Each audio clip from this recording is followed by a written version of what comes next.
പ്രാർത്ഥനയിലേക്ക് നോക്കുന്നതിന് മുമ്പായിട്ട് വചനം ജലമായി തീർന്ന ആ യേശുവിലേക്ക് നോക്കി നമുക്ക് പ്രാർത്ഥിക്കാം. സ്നേഹം നിറഞ്ഞ പിതാവേ, യേശുവേ, അവിടെ ഞങ്ങളുടെ മതത്തിലുണ്ടല്ലോ. യേശുവേ കർത്താവേ, അവിടുന്ന് വചനമാകിയാൽ ഞങ്ങളെങ്ങനെ സ്തുതിക്കുന്ന കർത്താവേ, അവിടുന്ന് ജീവിക്കുന്ന വചനമായിട്ട് ഞങ്ങളുടെ മധ്യത്തിലുണ്ടല്ലോ. അതെ കർത്താവേ, ഞങ്ങൾക്ക് അക്ഷരങ്ങളല്ല, ആത്മാവ് തന്നെ വേണം. അക്ഷരങ്ങൾ കൊല്ലുന്നു, ആത്മാവ് ജീവിപ്പിക്കുന്നു. കർത്താവേ, അവിടുന്ന് ഞങ്ങളുടെ ഹൃദയങ്ങളോട് സംസാരിക്കാൻ ആഗ്രഹിക്കുന്ന കാര്യങ്ങളെ കർത്താവേ വ്യക്തവും സ്പഷ്ടമായിട്ട് മനസ്സിലാക്കുവാൻ ഞങ്ങൾ ഓരോരുത്തരെയും സഹായിക്കണമെന്ന് പ്രാർത്ഥിക്കുന്നു. കർത്താവേ, ഞങ്ങൾ എത്ര കർത്താവേ മന്ദതയുള്ളവരാണ്, കർത്താവേ ഞങ്ങൾ എത്ര കുറവുള്ളവരാണ് എന്ന് ഞങ്ങളുടെ ഹൃദയങ്ങളെ പ്രകാശിപ്പിച്ച് ഞങ്ങളെ അവിടുത്തോടുള്ള സ്നേഹത്തിൽ എരിയുന്നവരാക്കുവാൻ അവിടത്തേക്ക് കഴിയും. കർത്താവേ, ഞങ്ങളോട് അരുളി ചെയ്യണമേ, അടിയും കേൾക്കുന്നു എന്ന് ഞങ്ങളെ പ്രാർത്ഥിക്കുന്നു. ആ ബലിനീരെ മറിയത്തെ പോലെ അവിടുത്തെ കാൽപാദത്തിലേക്ക് ഞങ്ങളിന്ന് ഇവിടെ ചേർന്നിരിക്കട്ടെ. കർത്താവേ, അവിടുന്ന് തന്നെ തിരുവായ്മൊഴി ഞങ്ങളോട് സംസാരിക്കണമോ, അവിടുത്തെ നമുക്ക് മഹത്വപ്പെടുത്തണമെന്ന് പ്രാർത്ഥിക്കുന്നില്ല. യേശു കർത്താവിന്റെ വിലയേറിയ മാത്രമുള്ള നാട്ടിൽ മതഭക്തിയും ആത്മീയതയും അതിൻ്റെ ആ ഒരു ഡിഫറൻസിനെ കുറിച്ച്, അതിൻ്റെ ആ വ്യത്യാസത്തെ കുറിച്ച് കുറച്ച് കാര്യങ്ങൾ ചിന്തിക്കണമെന്നൊരു താല്പര്യം. മതഭക്തി, ആത്മീയത, റിലീജിയോസിറ്റി, സ്പിരിച്വാലിറ്റി. നമ്മൾ സാഗ്ബറിനൊക്കെ പണ്ട് മുതലേ ഒരുപാട് സാഗ്ബറിൻ്റെ ഒരുപാട് മെസ്സേജസ് ഒക്കെ കേട്ടിട്ടുള്ള മിക്കവർക്കും അതിനെക്കുറിച്ചൊക്കെ നമ്മൾ ഒരുപാട് കേട്ടിട്ടുണ്ട്. എന്നാൽ നമ്മുടെ പ്രായോഗിക ജീവിതത്തിൽ നമുക്ക് ആ കാര്യങ്ങളെക്കുറിച്ചൊരു വ്യക്തതയുണ്ടോ? എന്താ നമ്മൾ പറഞ്ഞു വെച്ചാൽ, പല കാര്യങ്ങൾ നമ്മൾ ആത്മീയമായിട്ടെന്നുള്ള രീതിയിൽ നമ്മൾ പല കാര്യങ്ങൾ ചെയ്യുന്നു. എന്നാൽ അതൊരു മതഭക്തിയുടെ ഒരു മേലങ്കിയായി പോകാനൊരു സാധ്യതയുണ്ട്.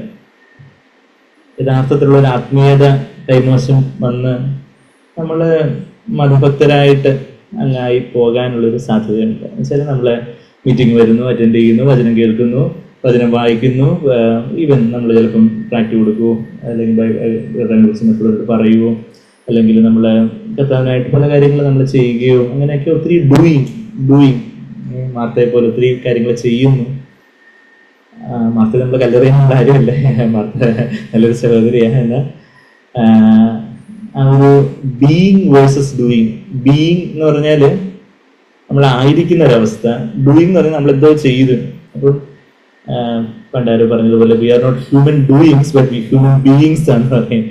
എന്ന് പറഞ്ഞാൽ ഹ്യൂമൻ ബീയിങ്സ് എന്ന് പറയുമ്പോൾ, നമ്മളെ മനുഷ്യൻ എന്ന് പറയുമ്പോൾ, ഹ്യൂമൻ ബീയിങ് എന്ന് പറയുമ്പോൾ നമ്മൾ ആ ഉള്ളത്തിലുള്ള അന്തരാത്മാവിലുള്ള കർത്താവിനോടുള്ള ഒരു ഏകാഗ്രവും നിർമ്മലമായിട്ടുള്ളൊരു ഭക്തി, കർത്താവിനോടുള്ള ആ ഒരു നിർമ്മലമായിട്ടുള്ള ഒരു സ്നേഹബന്ധം, ആ സ്നേഹബന്ധത്തിൽ നിന്ന് കവിഞ്ഞ് നമ്മളെ കാര്യങ്ങൾ ചെയ്യുമ്പോൾ അത് ആത്മീയമായിട്ടുള്ള കാര്യങ്ങളായി തീരുക. എന്നാൽ നമ്മൾ പല കാര്യങ്ങൾ ചെയ്യുന്നു, നമ്മൾ പുറമേ നമ്മളിപ്പോൾ മീറ്റിങ്ങിന് വരുന്നു, വചനം കേൾക്കുന്നു, പല കാര്യങ്ങൾ ഈവൻ ചിലപ്പോൾ നമ്മൾ പൈസ കൊടുക്കുന്നു, പല സഹായം ചെയ്യുന്നു, പല നന്മ പ്രവൃത്തികൾ ചെയ്യുന്നു, അങ്ങനെയൊക്കെയുള്ള പല കാര്യങ്ങൾ. അതൊരു കുടുംബ പ്രാർത്ഥന, നമ്മൾ പല കോൺഫറൻസ്, മീറ്റിങ്, അതൊക്കെ ഒരു ചടങ്ങ് മാതിരി ആയിട്ട് ഉള്ളിലുള്ളൊരു യാഥാർത്ഥ്യം.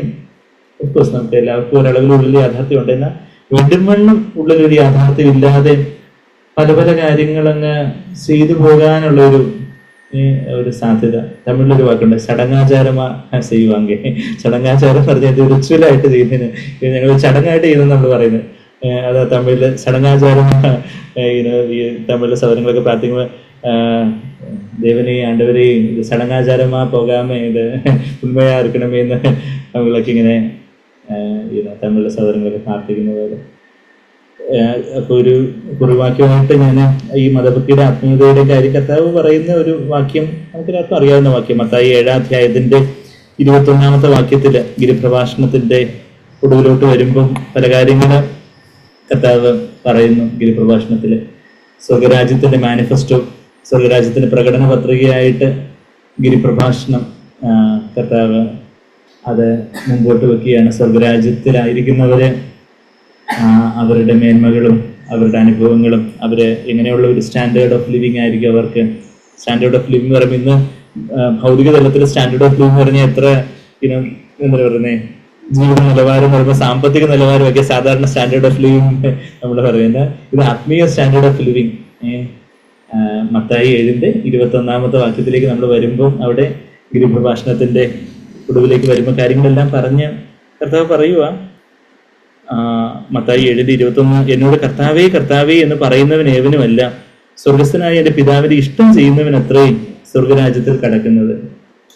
കർത്താവേ കർത്താവേ എന്ന് നമുക്ക് പറയാം. എന്നാൽ ദൈവത്തിന്റെ ഇഷ്ടം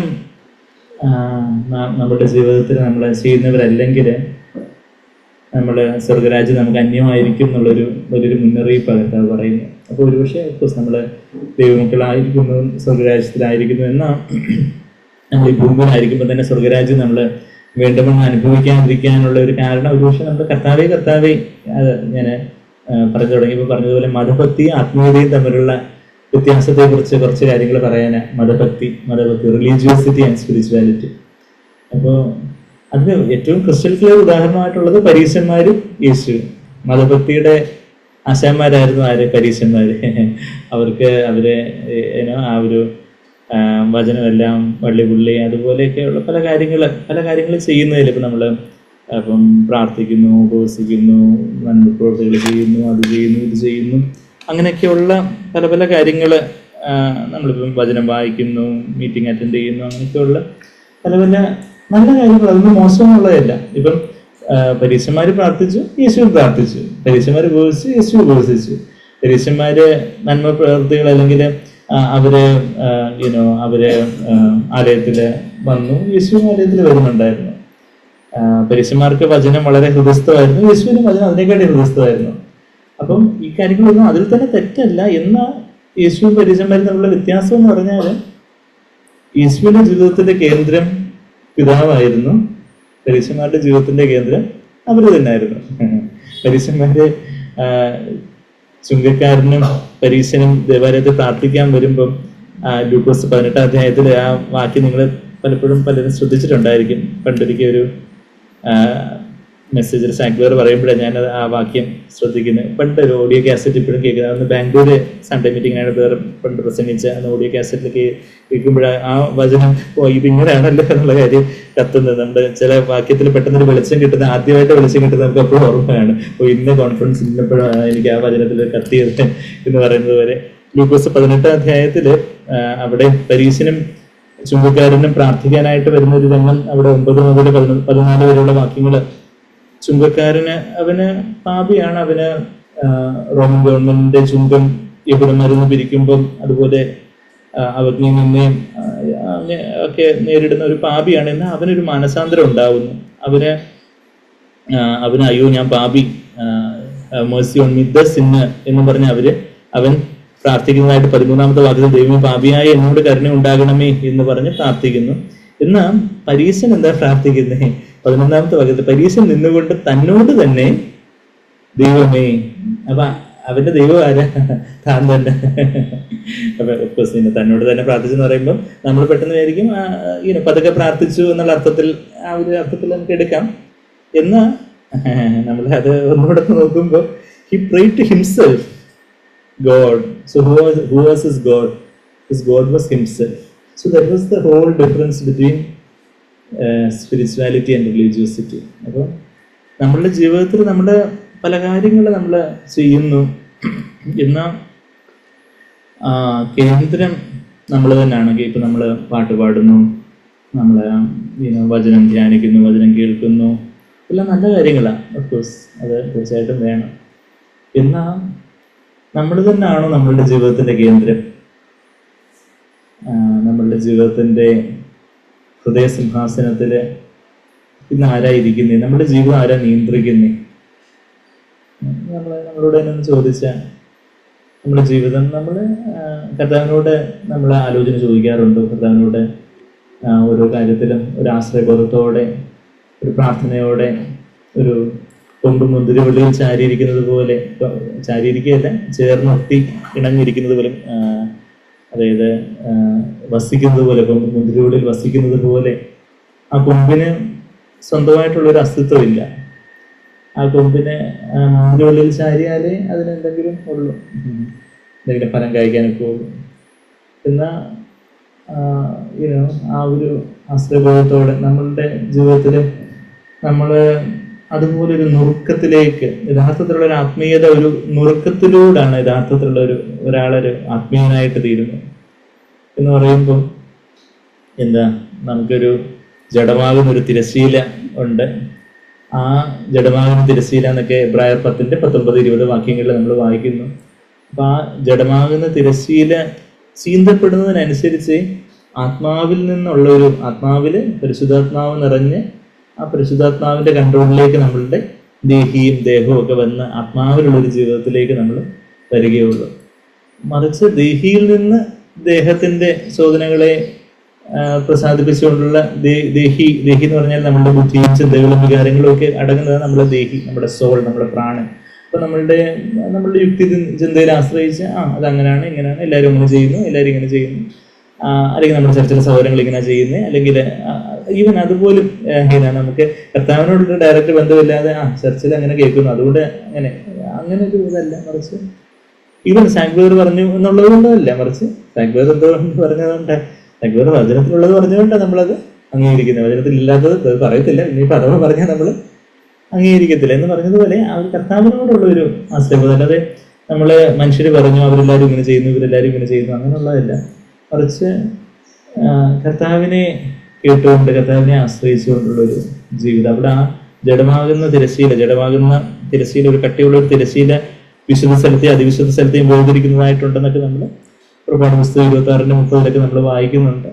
അപ്പോൾ നമ്മളുടെ ജീവിതത്തിൽ നമ്മളുടെ ആ ജഡം നമ്മുടെ സ്വയജീവനിൽ നിന്ന് തന്നെ നമ്മുടെ തന്നെ നമ്മുടെ ജീവിതത്തിന്റെ കേന്ദ്രമായിട്ട് ആയിക്കൊണ്ട് നമ്മളുടെ ആ ജഡം എന്ന് പറഞ്ഞാൽ ഈഗോ എന്നാണ് എന്നുള്ള വാക്കിന്റെ ഗ്രീക്കിലെയും ലാറ്റിനെയും പദം ഈഗോ എന്നാണ്. ആ ഈഗോ നമ്മള് ഇംഗ്ലീഷിൽ ഈഗോ അവന്റെ ഭയങ്കര ഈഗോ അതാ ഇങ്ങനെ മിണ്ടാത്തല്ല, അതാ പ്രശ്നത്തിന് കാരണം എന്ന് പറയുന്ന പോലെ ആ ഒരു ഈഗോ നമ്മളെല്ലാവരും നമ്മൾ ആരും ഈ മതഭക്തിയിൽ നിന്ന് ടോട്ടലി ഇമ്മ്യൂണായിട്ട് നമ്മൾ ആരും ഇല്ല, നമ്മളെല്ലാവരും ഈ ജഡത്തിലുള്ളവരാണ്. അപ്പൊ അതുകൊണ്ട് അത് വല്ലാത്തൊരു വഞ്ചനയുള്ള കാര്യമാണെന്ന് നമ്മളിപ്പോഴും സാങ്ക്വേറിനൊക്കെ നമ്മൾ പലപ്പോഴും കേൾക്കാറുണ്ട്. നമ്മൾ ആത്മീയനാണെന്ന് വിചാരിക്കുമ്പോൾ തന്നെ പലപ്പോഴും ഒരുപാട് ഒരു മതഭക്തിയുടെ ഒരു മേലങ്കി നമുക്കൊരു ആത്മീയമായിട്ട് ചിലപ്പോൾ നമ്മളുടെ ബൈബിൾ നോളജ്, ബൈബിള് ഇന്നത് ഗ്രീക്കും ലാറ്റിനും ഒക്കെ അറിയാം, അല്ലെങ്കിൽ ഗ്രീക്ക് ഹീബ്രു ഒക്കെ അറിയാം, അല്ലെങ്കിൽ നമ്മളുടെ വചന പരിജ്ഞാനം, നമ്മളുടെ പാരമ്പര്യം, അല്ലെങ്കിൽ നമ്മളുടെ അനുഭവ സമ്പത്ത്, അല്ലെങ്കിൽ നമ്മൾ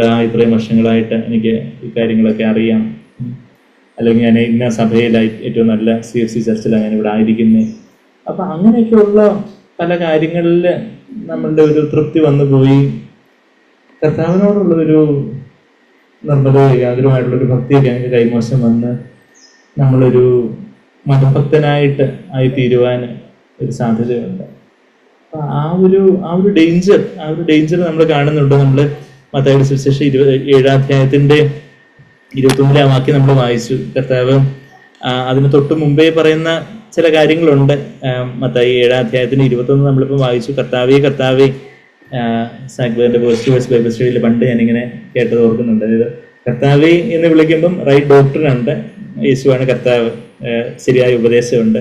കർത്താവേ എന്ന് വിളിക്കുമ്പോൾ ഡോക്ടർ മാത്രമല്ല, കുറച്ച് ഇമോഷണലും കൂടെ, കുറച്ചുകൂടെ വികാരാവേശത്തോടെ വിളിക്കുകയും ചെയ്യുന്നുണ്ട്. എന്നാൽ അതും കൊണ്ട് ആരും സ്വർഗരാജ്യത്തിൽ പ്രവേശിക്കുന്നില്ല. നമുക്ക് റൈറ്റ് ഡോക്ടർ എന്ന് പറയുമ്പോൾ നമ്മുടെ ദേഹിയുടെ തലത്തിൽ നമ്മുടെ മനസ്സിൽ നമ്മൾ കറക്റ്റായിട്ട് കാര്യങ്ങളെ ഉപദേശമൊക്കെ മനസ്സിലാക്കിയിരിക്കുന്നു. നല്ല കാര്യം തന്നെ. പരീക്ഷന്മാർക്കും നല്ല ഉപദേശമായിരുന്നു ഉണ്ടായിരുന്നത്. പരീക്ഷന്മാരുടെ ഉപദേശം മോശമാണെന്ന് കർത്താവ് പറയുന്നില്ല. അവർ പറയുന്നത് പോലെ എല്ലാം നിങ്ങൾ ചെയ്തോളാന് കർത്താവ് മത്തായി 23 ഒരു സർട്ടിഫിക്കറ്റ് കൊടുക്കുന്നുണ്ട്. നമ്മുടെ സാഗ്ബറിന് കേട്ടിട്ടുള്ളത് പോലെ കർത്താവ് പരീക്ഷന്മാരെ കുറിച്ച് നല്ല 2 സർട്ടിഫിക്കറ്റ് കൊടുക്കുന്നുണ്ട്. ഒന്ന് മത്തായി 23 പ്രാരംഭത്തിൽ അവർ പറയുന്നത് പോലെ നമ്മൾ അതിലേക്കൊന്ന് മത്തായി 7 നിന്നൊരു വിരൽ വെച്ചുകൊണ്ട് മത്തായി 23 പറയുവാണെങ്കിൽ what ever they say you do എന്ന് പറയുന്നുണ്ട്. അതിന്റെ 3-ാമത്തെ വാക്യത്തിൽ 2-3 വായിക്കുവാണെങ്കിൽ ശാസ്ത്രിമാരും പരീക്ഷന്മാരും മോശയുടെ പീഠത്തിൽ ഇരിക്കുന്നു, ആകെ അവർ നിങ്ങളോട് പറയുന്നതൊക്കെയും പ്രമാണിച്ച് ചെയ്യും. ഇപ്പം റോമൻ കത്തോലിക്കര് പറയുന്നതൊക്കെയും പ്രമാണിച്ച് ചെയ്യുമെന്ന് നമുക്ക് പറയാൻ പറ്റത്തില്ല. അവർ ഒത്തിരി ദുരുപദേശങ്ങൾ മറിയത്തോട് പ്രാർത്ഥിക്കുകയും വിശുദ്ധന്മാരോട് പ്രാർത്ഥിക്കുകയും വലിയ എന്തെല്ലാം ഒത്തിരി പാരമ്പര്യങ്ങളും കാര്യങ്ങളും ഒക്കെ ഉണ്ട്. അല്ലെങ്കിൽ വേറെ ഇപ്പം ബാക്കി അതുപോലെയൊക്കെയുള്ള ഇപ്പം ഈ ബാക്കിയുള്ള നാമധേയ കൂട്ടങ്ങൾ പാരമ്പര്യ സഭകൾ അവർ പറഞ്ഞു നോക്കുകയും ചെയ്യാം, പറഞ്ഞാൽ ശിശുക്കളെ സ്ഥാനപ്പെടുത്തുന്നവരും വേറെ ഒത്തിരി തെറ്റായ ഉപദേശങ്ങളും പഴയ നിയമത്തിൽ എന്ന് പറഞ്ഞുള്ള പൗരോഹിത്യമൊക്കെ ഉള്ള സഭകളും പിന്നെ വേർപെട്ട സഭകളിൽ തന്നെ പല തെറ്റായ ഉപദേശങ്ങളും കാര്യങ്ങളൊക്കെ ഉണ്ട്, നമുക്കറിയാം. അപ്പം ഇവിടെ ഏറ്റവും ശരിയായിട്ടുള്ള ഉപദേശങ്ങളായിരുന്നു. ഈവൻ സദൂക്യരെ കുറിച്ച് കർത്താവിന് അങ്ങനെ പറയാൻ സാധിച്ചു. സദൂക്യർ എന്ന് പറഞ്ഞൊരു കൂട്ടരുണ്ടായിരുന്നു കർത്താവിന്റെ സമയത്ത്. അവര് പുനരുദ്ധാനത്തിലൊന്നും വിശ്വസിച്ച ആൾക്കാരല്ലായിരുന്നു. അതുകൊണ്ട് സദൂക്യർ പറയുന്നതെല്ലാം ചെയ്യുമെന്ന് കർത്താവിന് പറയാൻ സാധിച്ചില്ല. എന്നാൽ പരീക്ഷന്മാരെ കുറിച്ച് അവർ പറയുന്നതൊക്കെ നിങ്ങൾ ചെയ്യുമെന്ന് കർത്താവിന് പറയാൻ സാധിച്ചു എന്ന് പറയുമ്പോൾ അവരുടെ ഡോക്ടറിന് അത്ര കറക്റ്റ് ആയിരുന്നു. എന്നാൽ അവര് തന്നെ കർത്താവിനെ ക്രൂശിച്ചു എന്ന് പറയുമ്പോൾ നമുക്ക് ഒരു ഞെട്ടലാണ്. വെച്ചാൽ നമ്മളെ ഐ ബിലീവ്, ഞാൻ വിശ്വസിക്കുന്നത് നമ്മുടെ CFC ചർച്ചിലാണ് ഏറ്റവും പ്യൂറസ്റ്റ് ഡോക്ടർ ഉണ്ടെന്നാണ് ഞാൻ വിശ്വസിക്കുന്നത്. അതിൽ പ്യൂർ ആയിട്ടുള്ള ഡോക്ടർ എവിടെയെങ്കിലും ഉണ്ടെങ്കിൽ നിങ്ങൾ പറഞ്ഞാൽ ഞാൻ അങ്ങോട്ട് വരാം. ഞാൻ നിങ്ങളെ വെല്ലുവിളിക്കുന്നു. വെച്ചാല് ദൈവവചനത്തിലെ ഏറ്റവും ദൈവജനത്തോട് ഏറ്റവും കലപ്പില്ലാതെ ഏറ്റവും നല്ല ഏറ്റവും ശരിയായിട്ടുള്ള ഉപദേശം ഉള്ള ഒരു കൂട്ടമാണ് സഭാ കൂടിവരവ്. എല്ലാ കാര്യത്തിലും, ഏത് കാര്യത്തിലും എനിക്ക് വിളിച്ചിടത്തോളം ഞാൻ ഏറ്റവും വചനത്തോട് ചേർന്ന് നിൽക്കുന്ന ഉപദേശമാണ് നമ്മുടെ സഭ. അതുകൊണ്ടാണല്ലോ ഞാൻ അല്ലെങ്കിൽ നമ്മൾ ഓരോരുത്തരും ഇവിടെ ആയിരിക്കുന്നത്. അപ്പോൾ ഏറ്റവും ശരിയായിട്ടുള്ള ഉപദേശം ഉള്ളപ്പം തന്നെ നമ്മളൊരു പരീക്ഷനായിട്ട് നമ്മൾ ചിലപ്പോൾ ഒരു ഔട്ട്റൈറ്റ് പരീക്ഷനായി പോകത്തില്ലായിരിക്കാം, എങ്കിൽ പോലും ആ ഒരു പരീക്ഷത്വത്തിന് ചില ലെയേഴ്സ് നമ്മളെല്ലാവരും ഉണ്ട്, ഈ പറയുന്ന എന്നിലും ഉണ്ട്. കർത്താവ് തന്നെ അതിനെക്കുറിച്ച് നമുക്കൊരു വെളിച്ചം തരുമ്പോഴാണ് നമുക്ക് അതിനെക്കുറിച്ചൊരു കർത്താവേ, ഞാൻ ആ ഒരു എൻ്റെ സ്വയജീവനാണല്ലോ അവിടെയൊക്കെ, എൻ്റെതായ ചില കാര്യങ്ങളാണല്ലോ. അപ്പം എൻ്റെ ജീവിതത്തിൽ കർത്താവിനുള്ള ഒരു പ്രാർത്ഥന, കർത്താവ് ഈ ഒരു മതഭക്തിയുടെ മേലെങ്കിൽ ആ മതഭക്തി അങ്ങനെയുള്ള ഒരു കാര്യങ്ങളൊന്നും ഇല്ലാതെ കർത്താവേ അങ്ങയോടുള്ളൊരു നിർബലകാഗ്രമായിട്ടുള്ള ഭക്തിയിലുള്ള ഒരു കാര്യങ്ങൾ അത് മത്തായി 23:3 വാക്യത്തിൽ നമ്മൾ പരീക്ഷന്മാർക്കുള്ള ഒന്നാമത്തെ ഗുഡ് സർട്ടിഫിക്കറ്റ് കേട്ടു. രണ്ടാമത്തെ ഗുഡ് സർട്ടിഫിക്കറ്റ് എവിടെ? സാക്ലോനൊക്കെ കേട്ടുള്ള നിങ്ങൾ പറയും. 26 വാക്യത്തില എന്താ 26 വാക്യത്തിൽ കപടഭക്തികരായ ശാസ്ത്രന്മാരും പരീക്ഷന്മാരുള്ളവരും നിങ്ങൾക്ക് കഷ്ടം എന്ന് പറഞ്ഞാൽ ഗുഡ് സർട്ടിഫിക്കറ്റ് കൊടുക്കുന്നതേ ഉള്ളൂ. എന്താ പറയുന്നത്? വെള്ളദേശ സഭകളോട് നിങ്ങൾ ഒത്തിരിക്കുന്നു, അവർ പുറമേ അഴകായി ശോഭിക്കുന്നുവെങ്കിൽ, അതായത് അവരുടെ പുറമേയുള്ള ജീവിതം അഴകായിട്ട് ശോഭിക്കുന്നു എന്ന് കർത്താവ് സർട്ടിഫിക്കറ്റ് കൊടുത്തേക്കുക. എന്ന് വെച്ചാൽ പരീക്ഷന്മാരുടെ ഔട്ട്വേർഡ് ടെസ്റ്റിമണി, പുറമേയുള്ള സാക്ഷ്യം, എത്ര നല്ല വിശുദ്ധനായ സഹോദരൻ സഹോദരി. പുറമേയുള്ള ജീവിതത്തിൽ അവർക്കൊന്നും അവര് ബാക്കിയുള്ളവരെ പോലെ പുറമേയുള്ള ജീവിതത്തിൽ അവർ വളരെ കറക്റ്റായിരുന്നു, അവര് വളരെ വിശുദ്ധ സഹോദരന്മാരായിരുന്നു. എന്നാൽ അവര് അകമേ വെള്ള തേച്ച് ശവക്കലറുകളോട് നിങ്ങൾ ഒത്തിരിക്കുന്നു, പുറമേ അഴകായി ശോഭിക്കുന്നുണ്ടെങ്കിൽ അകമേ ചത്തവരുടെ അസ്ഥികളും സകലവിധ അശുദ്ധിയും നിറഞ്ഞിരിക്കുന്നു. സോ ആ ഒരു അത് 27 വാക്യത്തില്ല മലയാളത്തിൽ, 27 വാക്യം, അതെ 27 വാക്യത്തിലെ ആ ഒരു രണ്ടാമത്തെ സർട്ടിഫിക്കറ്റ് എന്ന് പറഞ്ഞാൽ 26 പറഞ്ഞെന്ന് തോന്നുന്നു. 27 വാക്യത്തിൽ ആ ഒരു അതുകൊണ്ട് അകമവും നിങ്ങൾ വൃത്തിയാക്കുക എന്നാണ് 26 വാക്യത്തിൽ നമ്മൾ വായിക്കുന്നത്. അപ്പോൾ അങ്ങനെ ഒരു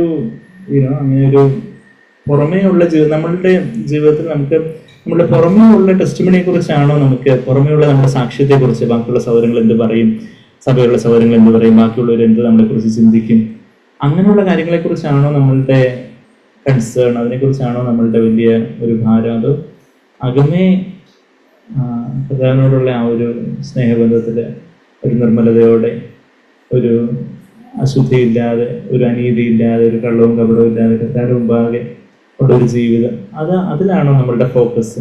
നമ്മുടെ ജീവിതം പുറമേ ഉള്ള ജീവിതം, ഈ കിണ്ടുകുഞ്ഞുങ്ങളുടെ പുറമേ നിങ്ങൾ വൃത്തിയാക്കിക്കൊണ്ടിരിക്കുക, അത് പുറമേ നന്നായിട്ട് ശോഭിക്കുന്നുണ്ടല്ല, അകമേ ഇതുപോലെ വെള്ളമടിച്ച് വെള്ളതേച്ച് ശവക്കലകളോടെന്ന് പറയുന്നത് പോലെ അതുപോലെ അകമേ ഉള്ള നമ്മളുടെ ജീവിതം, അകമേ നമ്മളുടെ ചിന്തകളും നമ്മളുടെ വികാരങ്ങളും നമ്മളുടെ തീരുമാനങ്ങളും നമ്മളുടെ മൂല്യങ്ങളും അകമേയുള്ള കാര്യങ്ങളും നമ്മളുടെ പേഴ്സണലായി നമ്മുടെ വ്യക്തിപരമായ ജീവിതത്തിൽ എന്തെങ്കിലും വീഴ്ച പറ്റിയപ്പോൾ പെട്ടെന്ന് തന്നെ എഴുന്നേറ്റ് മാനസാന്തരപ്പെട്ട് കർത്താവിനോട് പറ്റിച്ചേരുന്ന ഒരു ആ പാപത്തെ വെറുക്കുന്ന കർത്താവിനെ പൂർണ്ണതയോടെ സ്നേഹിക്കുന്ന ഒരു അകമയുള്ള ഒരു ജീവിതം, ആ ഒരു കാര്യം അതാ പരീക്ഷന്മാരുടെയും ആ ഒരു യേശു കർത്താവിനെയും വ്യത്യാസം.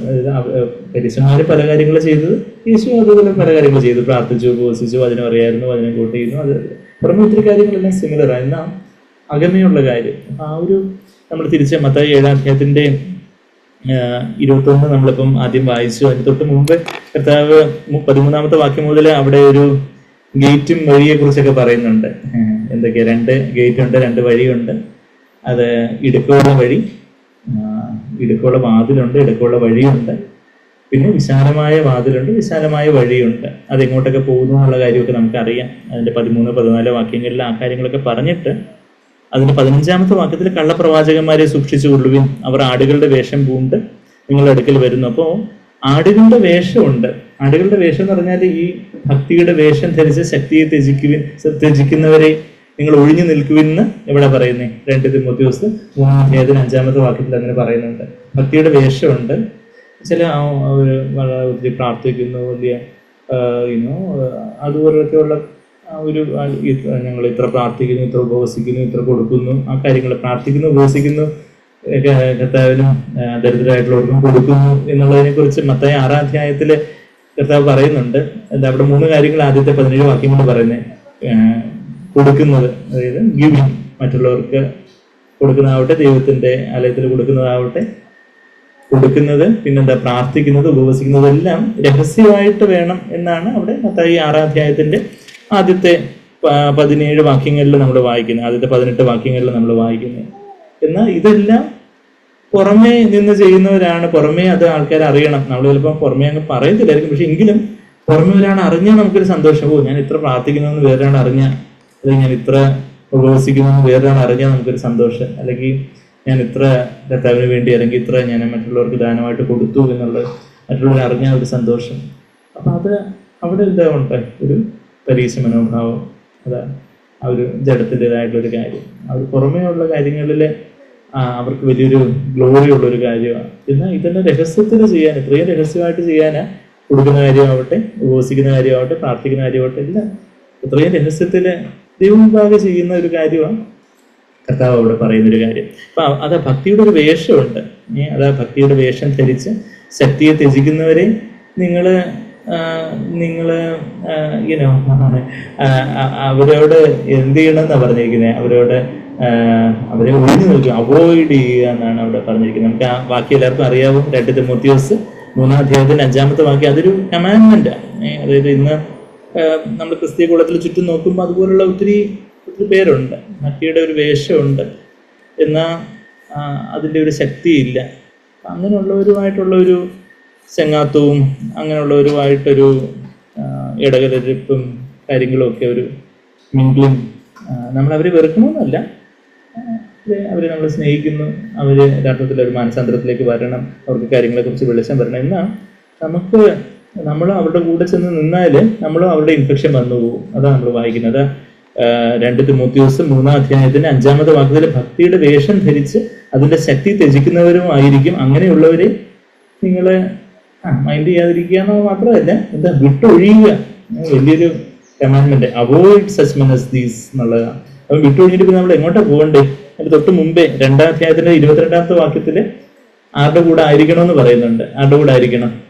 2 തിമോത്തിയോസ് 2:22 ഓർക്കാൻ എളുപ്പം. 2:2 അതാ 2 തിമോത്തിയോസ് 2-ാം അധ്യായത്തിന് 22-ാമത്തെ വാക്യത്തില് ആരെ ഒഴിഞ്ഞ് ഇവര് ശക്തിയെ ത്യജിക്കുന്നവരെ ഒഴിയണമെന്ന് പറയുന്നുണ്ട്. എന്നാൽ ആരുടെ കൂടെ ദൈവത്തെ അന്വേഷിക്കണമെന്നാണ് പറയുന്നത്. 22-ാമത്തെ വാക്യത്തിൽ യൗവനമോഹങ്ങളെയും വിട്ടോടി നീതിയും വിശ്വാസവും സ്നേഹവും ശുദ്ധഹൃദയത്തോടെ കർത്താവിനെ വിളിച്ചപേക്ഷിക്കുന്ന എല്ലാവരോടും കൂടെ സമാധാനവും ആചരിക്കുക. പെർസ്യൂ പീസ്, ആചരിക്കുക, അല്ലെങ്കിൽ സമാധാനത്തെ പിന്തുടരുക എന്നാണ് കുറച്ചുകൂടെ ആ ഒരു വാക്ക്. എന്താ, ഡിയാക്കോ എന്നുള്ള ഒരു പദം, ഡിയോക്കോ എന്നുള്ളൊരു ഗ്രീക്ക് പദം അവിടെ ഉപയോഗിച്ചിരിക്കുന്നത്. അവർ ആചരിക്കുക എന്നുള്ളതിനെക്കാട്ടിലും പിന്തുടരുക എന്ന് പറയുമ്പോൾ അതിന്റെ ആ ഒരു ലിറ്ററൽ ആയിട്ടുള്ള ഗ്രീക്ക് വാക്കിന്റെ മീനിങ് ഓടുന്ന ഒരു കാര്യത്തെ നമ്മൾ പിന്തുടർന്ന് ചെന്ന് ക്യാച്ച് ചെയ്യുന്നത് പോലെ. അതായത് സിമ്പിൾ ആയിട്ടുള്ള എക്സാമ്പിൾ പറയുകയാണെങ്കിൽ നമ്മൾ ഓടിപ്പോകുന്ന ബസ്സിൽ ചാടിക്കയറാൻ നോക്കരുത് ആരും, പക്ഷെ ചാടിക്കയറാൻ പോകുന്നത് പോലെയുള്ള ഒരു പിന്തുടർച്ച. അവസാനത്തെ ബസ്സേ ഉള്ളൂ.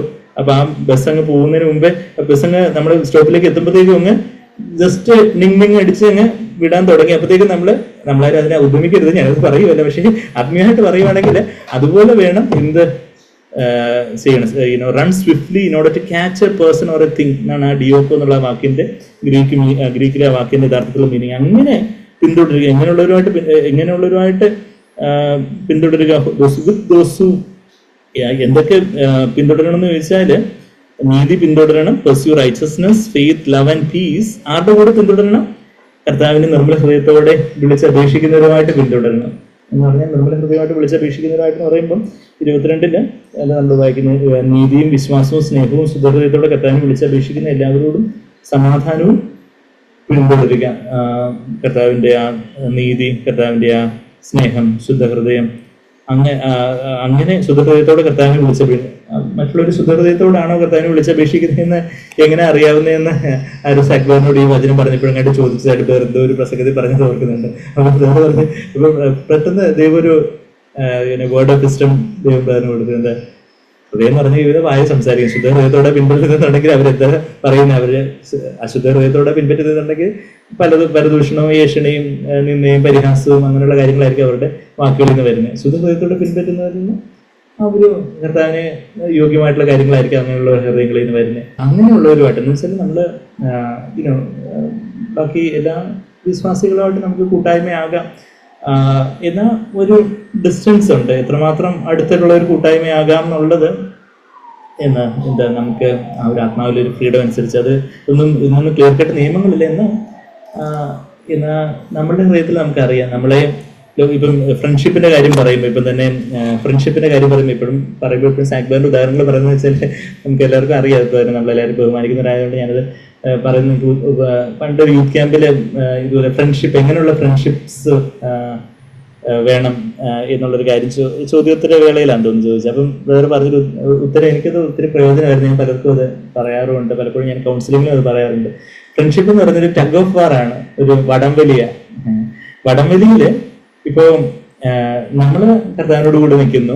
അപ്പൊ നമുക്ക് ഒരാളെ കർത്താവിലേക്ക്, ഇപ്പം ലൗകികനായിട്ടുള്ളൊരു നമ്മളുടെ ക്ലാസ്മേറ്റ്സ്, ബാച്ച്മേറ്റ്സ്, അങ്ങനെയൊക്കെയുള്ള ആൾക്കാർ, അവരെയും കൂടെ നമുക്ക് കർത്താവിലേക്ക് സ്വാധീനിക്കാൻ കഴിയുന്നുണ്ടെങ്കിൽ നമുക്ക് അവരുമായിട്ടുള്ള ഒരു കണക്ഷൻ കീപ്പ് ചെയ്യുന്നത് കുഴപ്പമില്ല. അവരെയും കൂടെ നമുക്ക് കർത്താവിലേക്ക് ആകർഷിക്കാൻ കഴിയുന്ന അവർക്ക് അതിനുള്ള താല്പര്യമുണ്ട്, നമുക്ക് അതുപോലുള്ളൊരു ആത്മീയ ശക്തി ഉണ്ടെന്നുണ്ടെങ്കിൽ ആ ഫ്രണ്ട്ഷിപ്പ് തുടരാം, അവരെ കർത്താവിലേക്ക് ആകർഷിക്കാനായിട്ട്. എന്നാൽ അവർ നമ്മൾ അങ്ങോട്ട് ലോകത്തിലേക്ക് പിടിച്ചു വലിച്ചുകൊണ്ട് പോവുകയാണെന്നുണ്ടെങ്കിൽ പെട്ടെന്ന് വടം വിട്ടിട്ട് നമ്മൾ തിരിഞ്ഞോടിക്കണം. അതുപോലെ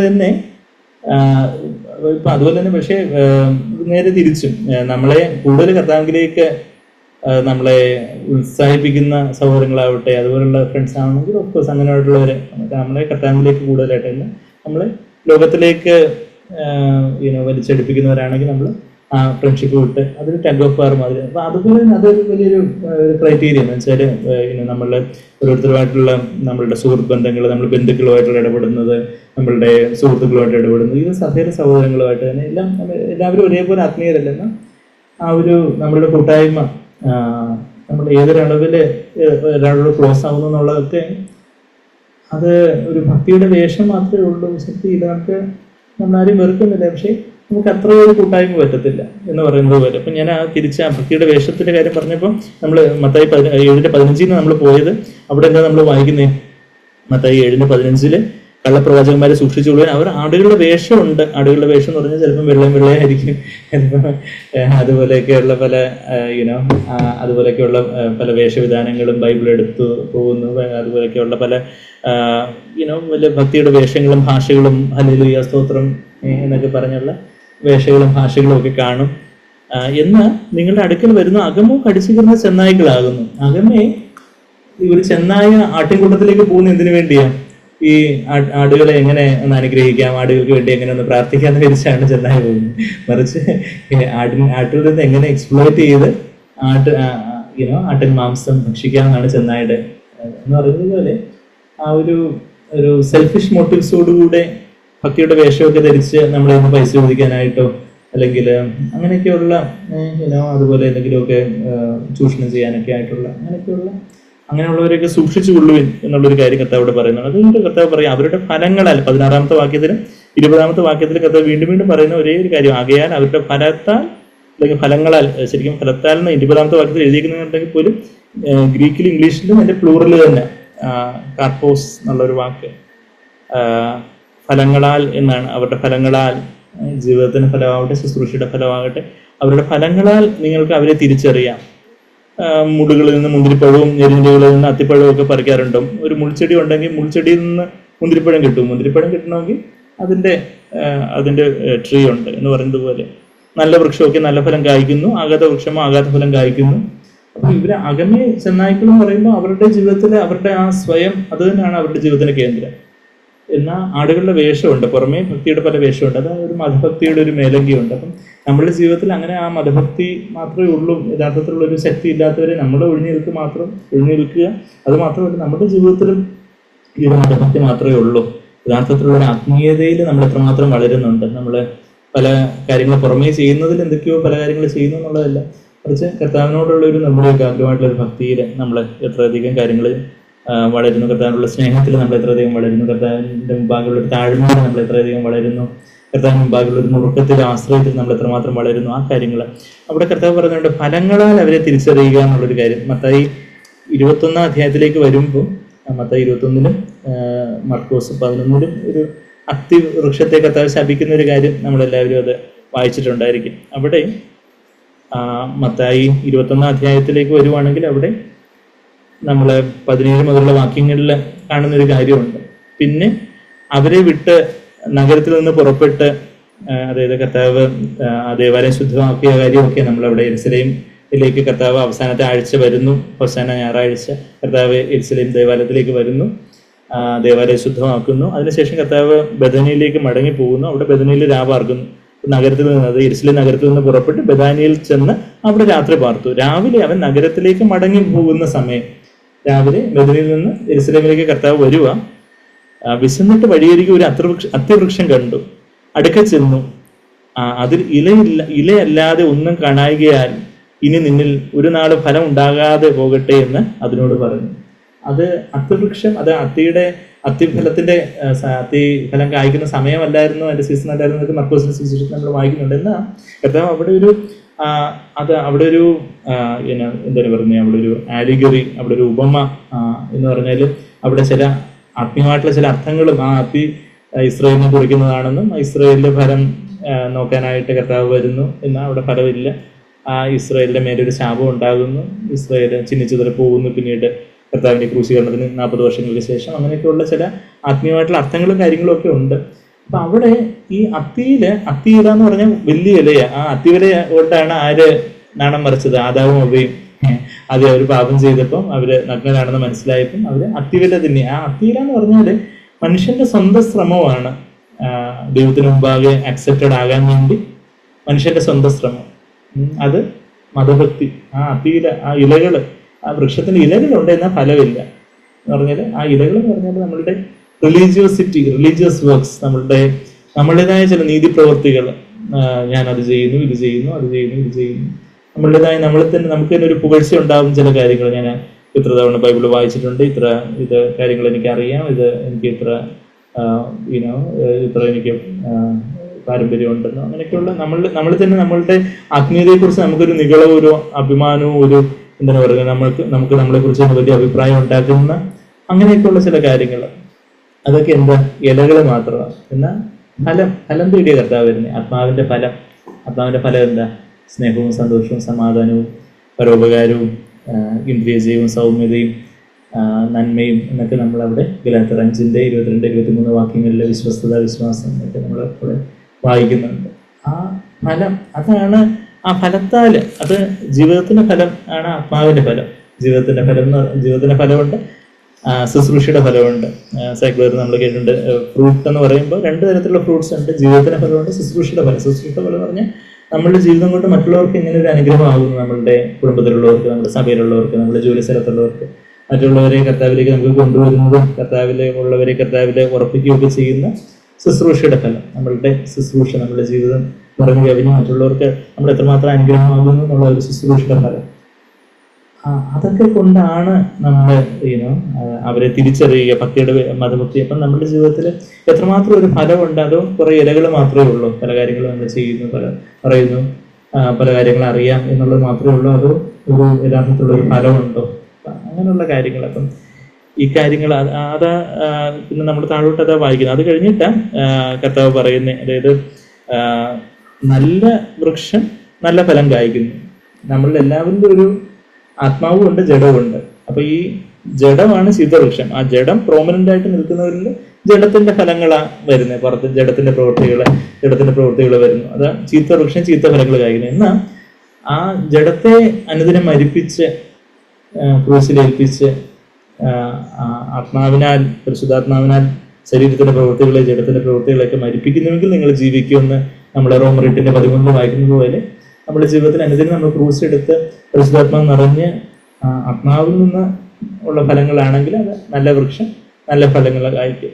അപ്പം അതാ കർത്താവ് പറയുന്നത്, നല്ല വൃക്ഷം ഒക്കെയും 17 നമ്മൾ തിരിച്ച് മത്തായി 7:17 നല്ല വൃക്ഷം ഒക്കെയും നല്ല ഫലം കായ്ക്കുന്നു, ആകാത്ത വൃക്ഷമോ ആകാത്ത ഫലം കായ്ക്കുന്നു. നല്ല വൃക്ഷത്തിന് ആകാത്ത ഫലവും, അത് ജഡത്തിന് നല്ല ഫലം കഴിക്കാൻ ഒക്കത്തില്ല. നമ്മളിനിപ്പോ കുറച്ച് നല്ല ഫലങ്ങൾ, ഒരു എന്താ പറഞ്ഞ, ഒരു മാവില് മൊത്തവും ചീത്ത മാങ്ങകളാണ് ഉണ്ടാവുന്നത്. കുറച്ച് നല്ല മാങ്ങകൾ നമുക്ക് കുറച്ച് ഇടയ്ക്കുള്ള പ്ലാസ്റ്റിക് മാങ്ങകളോ അല്ലെങ്കിൽ നല്ല മാങ്ങകൾ കൊണ്ട് കെട്ടിത്തൂക്കി ആൾക്കാരെ പറ്റിക്കാൻ പറ്റും. പക്ഷേ ശരിക്കും അത് ചീത്ത ഫലങ്ങൾ ഉണ്ടായിക്കൊണ്ടേയിരിക്കും എന്ന് പറഞ്ഞാൽ ജഡമാകുന്ന വൃക്ഷം അത് അതിൻ്റെ മത്തായി 3-ാം കർത്താവ് തന്നെ പറയുന്നത് പോലെ എന്താ, മത്തായി 3:10 വാക്യത്തില് അവിടെ യോഹന്നാൻ സ്നാപകൻ പറയുന്നത് പോലെ എന്താ പറയുന്നത്, 10 വാക്യത്തിൽ, axes already laid at the root of the trees, ഇപ്പോൾ തന്നെ വൃക്ഷങ്ങളുടെ ചുവട്ടിന് കോടാലി വെച്ചിരിക്കുന്നു. നല്ല ഫലം കായ്ക്കാത്ത വൃക്ഷം എല്ലാം വെട്ടി തീയിലിട്ട് കളയുന്നു.